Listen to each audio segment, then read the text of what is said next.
ایک صاحب سے ہمارے شیخ رحمۃ اللہ نے پوچھا بھائی امرت کا مطلب سمجھے؟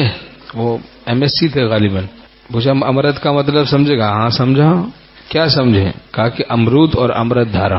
ہمارے ظالم میں تو حلال ہے، تو کیا سمجھا امرت؟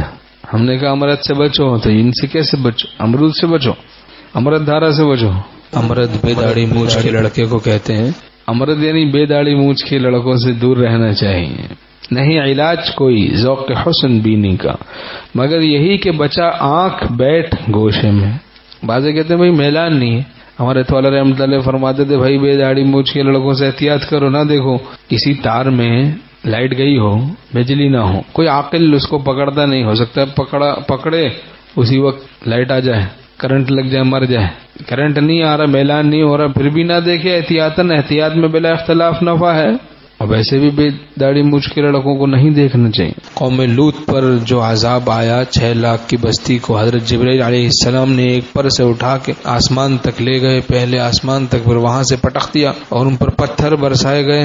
مجرمین کا نام ان پتھروں پر لکھا ہوا تھا. تو اس قدر سخت عذاب آیا، اس طرح کا عذاب کسی دوسری قوم پہ نہیں آیا. تو یہ بہت ہی خطرناک فعل ہے. امردوں کے ساتھ بدفعلی، لڑکوں کے ساتھ یہ بڑا گندا کام ہے. لا تنظروا الى المردان فان فيهم لمعة من الحور. حدیث شریف میں ہے مضمون کے لا تنظروا الى المردان، امردوں کو مت دیکھو، بے داڑھی مونچھ کے لڑکوں کو مت دیکھو کہ ان میں حوروں کی جھلک ہے. لا تنظروا الى المردان فان فيهم لمعة من الحور.